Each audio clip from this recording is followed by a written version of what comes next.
इलाही बाप, हम तेरा शुक्र अदा करते हैं तेरे मुकद्दस कलाम के लिए, जिंदा और मौसर, हर एक दो धारी तलवार से ज्यादा तेज, जो रूह जान बदन और गूदे को चीरता हुआ गुजर जाता, दिल के इरादों और ख्यालात को जांचता और परखता है। खुदावंद हम तेरा शुक्र अदा करते हैं जब तूने हम सबको इकट्ठा किया कि हम तेरे कलाम को सीख सकें, सुन सकें।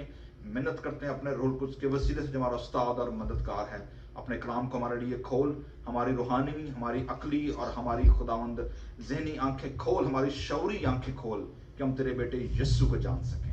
हम पर रहम फरमा, अपने लोगों को बड़ी बरकत देना, यीशु मसीह के नाम के वसीले से मांगते हैं, आमीन। मेरे अजीजों, जब नेपोलियन बोनापार्ट जब जंग हारा, तो जंग हारने के बाद उसको जब उसकी मुखालिफ फौजों ने जब उसको पकड़ा, तो पकड़ने के बाद उसको ले जाकर जिस किले में रखा, तो वहां पर जब उसको वहां पर रखा गया, तो वो उस किले के अंदर हमेशा कहता रहा, I am Napoleon and I am a powerful man, और मैं मेरी फौज इतनी बड़ी और मेरा जनाब मेरा दबदबा और मेरा रोब इतना बड़ा। तो वो जो सिपाही जो उसको पकड़े थे या ठट्ठा उड़ाते थे, वो कहते थे कि नेपोलियन, रिमेंबर वाटरलू। वाटरलू वो जगह थी जहां नेपोलियन की फौजों ने शिकस्त खाई थी, और नेपोलियन को वहां से पकड़कर, उसको बांधकर, उसको कैदी बनाकर, तो उसको ले जाकर कैद खाने में डाल दिया, जहां पर बाद में उसकी डेथ, उसकी मौत वाक़या हो गई। सो उसे क्या याद कराया जाता था? तो क्या याद रख, वाटरलू। क्यों? क्योंकि वाटरलू की वो मकाम था जहां पर नेपोलियन बोनापार्ट की हुकूमत, उसका इख्तियार, उसकी फौजें और उसका जितना ज्यादा अथॉरिटी थी, जो वहां पर डिसमेंटल हो गई और खत्म हो गई। आज का जो हवाला और खासतौर पर असेंशन संडे जो है, ये इस लिहाज से बड़ा अहम है कि हम इसमें खुदावंद यीशु मसीह की जो फतह है, खुदावंद यीशु मसीह का जो इख्तियार है, यीशु मसीह की जो आइडेंटिटी है, जो ट्रू आइडेंटिटी, हम उस पर बात करेंगे। लेकिन वो ट्रू आइडेंटिटी न्यू टेस्टामेंट के अंदर खोलने के लिए पौलुस रसूल ने जब इफिसस की कलीसिया को खत लिखा है, तो इफिसस की कलीसिया और इफिसस का नाम जो खत लिखा गया है, ये हमारी रहनुमाई करता है कि हम यीशु मसीह की जो स्पिरिचुअल सुपरमेसी और स्पिरिचुअल सुपीरियरिटी जो है, उसको जान सकें।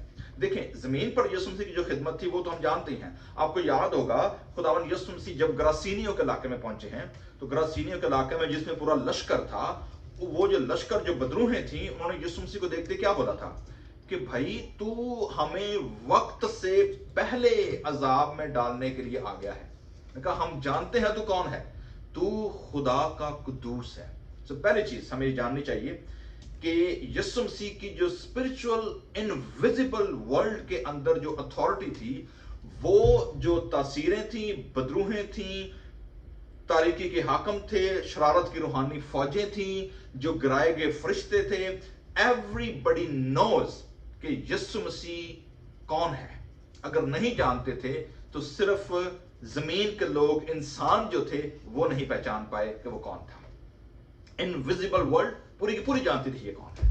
लिहाजा आज इफिसस की कलीसिया का नाम जो खत है, ये हमारी रहनुमाई कर रहा है कि हमारी रूहानी आंखें खुले और हम यीशु मसीह की स्पिरिचुअल अथॉरिटी को जान सकें। तो पहली चीज, इफिसस की कलीसिया को जानना बड़ा जरूरी है। क्यों इफिसस की कलीसिया को खत लिखते हुए पौलुस रसूल ने इस बात को बयान किया? इफिसस की कलीसिया जो है इस लिहाज से बड़ी अहम है कि नए अहदनामे में सबसे ज्यादा खत अगर लिखे गए हैं या एड्रेस किया गया है, तो वो इफिसस की कलीसिया है। याद रखिएगा। उसकी वजह क्या है? उसकी वजह मैं भी आगे आपको बताता हूं, लेकिन अगर आप रेफरेंस देखना चाहेंगे तो मैं आपको 4 रेफरेंस देने लगा हूं। पहली चीज, इफिसस की कलीसिया का नाम खत पौलुस रसूल ने खुद लिखा। उसके बाद थिमोथियस का नाम पहला और दूसरा खत, और थिमोथियस जो था वो यंग बिशप होते हुए इफिसस का इलाका उसके अंडर आता था। सो इनडायरेक्टली थिमोथियस को जो दोनों खत लिखे गए, वो भी इफिसस को लिखे गए।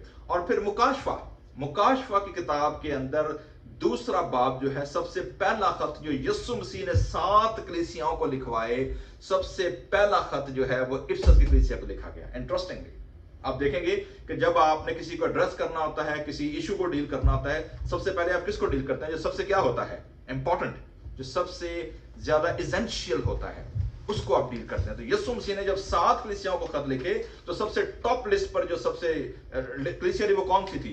इफिसस की कलीसिया। सो इफिसस की कलीसिया क्यों अहम थी? अगर आप रसूलों के अमाल और उसका अगर आप 18वां बाब देखेंगे तो आपको थोड़ा सा ग्लिम्प्स नजर आएगा कि इफिसस की कलीसिया की अहमियत जो है वो क्या थी। रसूलों के अमाल, और अगर आप उसका 18वां बाब खोलेंगे तो आपके सामने यहां पर जो रेफरेंस आता है वो आप देखिएगा कि वो क्या है। अगर आप 17वां बाब खोलें तो 17वें बाब में आप देखते हैं कि पौलुस रसूल एथेंस में आए हैं। एथेंस से पूरा यूरोप पौलुस रसूल के सामने है। एथेंस एंट्री पॉइंट बना है। इसके बाद वो आगे निकलते हैं, क्रंथस में आते हैं 18वें बाब में, और क्रंथस के बाद खुद जो पौलुस रसूल हैं वो 19वें बाब में आप देखेंगे लिखा हुआ है, तो वो इफिसस में आए। इफिसस, अब इफिसस क्या था? इफिसस मेरे जीजो देखिएगा कि इफिसस का जो शहर था, that was a central city under the goddesses of Diana, या जो यूनानियों की अर्थमस थी और रोमन्स की डियाना जो देवी थी, वो उसका जो ह्यूज मंदिर था, जो ह्यूज टेंपल था, वो वहां पर था। और ये ऐसे आप कह लें कि ये उस दौर का यरूशलेम था यूनानियों का, या आप ऐसे समझ रहे हैं कि ये उस दौर का मक्का था यूनानियों का। तो आप इसको आप ऐसे देख सकते हैं कि इसकी अहमियत इस शहर कितनी बड़ी थी। उसकी वजह क्या है कि आप देखेंगे कि यहां पर जो अर्थमस का मंदिर है, इतना बड़ा बिजनेस था इफिसस के अंदर, और पूरी की पूरी लिखा है। अगर आप 27वीं आयत पढ़ेंगे 19वें बाब की रसूलों के माल, तो वहां लिखा हुआ है कि वो कहता है कि बल्कि बड़ी अर्थमस की देवी का मंदिर भी नाचीज हो जाएगा, जिससे ना सिर्फ तमाम सेंट्रल एशिया जो उस इलाका है एशिया का, बल्कि सारी दुनिया पूजती है। उसकी अजमत जाती रहेगी। तो वहां जिनका बिजनेस था उस टेंपल के साथ, वो लोग परेशान हो गए, और उनको ये था कि भाई ये देवी जो है, ये अगर यहाँ क्रिश्चियनिटी फैल गई तो ये बिजनेस तो चला जाएगा। ना सिर्फ ये, बल्कि लिखा है वो सुनकर गुस्से से भर गए और चिल्ला चिल्ला कर कहने लगे कि इफिसियों की अर्थमस बड़ी है, ये बहुत बड़ी है। आपने देखा होगा हमारे मुसलमान दोस्त जब अजान देते हैं तो आपने देखा होगा कि वो अल्लाह अकबर का जब नारा लगाते हैं, या कुछ कभी जब अटैक भी करते हैं, जब कहीं पर वो जोश में आते हैं, अल्लाह अकबर का नारा दिया जाता है। What does that mean? It means Allah is big, he is great. और ये जो नारा है दुनिया की हर मजहब जो है वो लगाता है। अर्थमस की देवी के जो मंदिर के लोग थे वो भी यही कहते थे कि अर्थमस की देवी क्या है? बड़ी है, शी इज ग्रेट। सो ना सिर्फ ये, उसका कॉन्सेप्ट ये था। अगर आप आगे 34वीं आयत में आएंगे तो यहां लिखा हुआ है कि फिर आगे आप देखें कि इफिसियों की अर्थमस बड़ी है, और फिर शहर के मुहर्रर ने लोगों को ठंडा करके कहा कि ए इफिसियों, कौन सा आदमी नहीं जानता कि इफिसियों का शहर बड़ी देवी अर्थमस के मंदिर और इस मूरत का मुहाफिज है जो जियोस की तरफ से गिरी थी। तो आप देखते हैं कि जो देवी देवताओं का जो डार्क वर्ल्ड है, जो अंडर वर्ल्ड है, और जो अनसीन इनविजिबल वर्ल्ड है, उनका ये बहुत बड़ा गढ़ और उनका बहुत बड़ा ये अड्डा था, जहां पर पौलुस रसूल यीशु मसीह के इख्तियार को और यीशु मसीह की आइडेंटिटी को लेकर आता है। सो आप अंदाजा कर सकते हैं कि इफिसस शहर जो है उसकी स्पिरिचुअल रैल्म के अंदर कितनी बड़ी अहमियत है। That was a strong hold of invisible world जो थी, डार्कनेस जो थी, उनका ये एक बहुत बड़ा गढ़ था। लिहाजा जब यहां कलीसिया जब कायम होती है, तो मैं बार बार ये जिक्र कर रहा हूं इन दिनों में, जो मुझे जो अंडरस्टैंडिंग खुदा के कलाम की नजर आ रही है वो ये है, जब हम बाइबल मुकद्दस पढ़ते हैं तो हम मोस्टली बाइबल मुकद्दस को, या कोई अगर हम किताब खोलते हैं तो हम उसको चैप्टर वाइज पढ़ते हैं, या हम उसको आयत वाइज पढ़ते हैं, या हम उसको पैराग्राफ वाइज पढ़ते हैं। मुझे जो बात समझ आती है बाइबल मुकद्दस में से वो ये है कि जब आप बाइबल मुकद्दस पढ़ते हैं तो बाइबल रीडिंग का तरीकाकार मेरे नजदीक जो मैंने सीखा है वो ये है कि आप इसको चैप्टर वाइज ना पढ़ें, आप इसको थीम वाइज पढ़ें कि जी इसके अंदर मेजर थीम क्या चल रहा है। इस पूरी जो टेपेस्ट्री है या पूरा जो मोज़ाइक है मुख्तलिफ 66 किताबों का और न्यू टेस्टामेंट में 27 किताबों का, यहाँ इफिसस की कलीसिया का जो खत लिखा गया है जो इसके 5-6 चैप्टर हैं, इसके अंदर गोल्डन थ्रेड कौन सा है जो इस पूरे के अंदर जो गोल्डन थ्रेड चमक रहा है, और वो इस खत के अंदर, इस कलीसिया के अंदर जो गोल्डन थ्रेड है वो है यीशु मसीह की सुपीरियरिटी एंड यीशु मसीह की supremacy in a spiritual RAM, invisible world के अंदर जो है वो क्या है। मसलन अगर आप खत खोलेंगे, पहले बात पर आइए, तो मैं आपको चंद की आयतें बताऊंगा और आपको नजर आएगा कि वाकई आप हैरान हो जाएंगे कि वाकई पहले बाब से लेकर इफसस के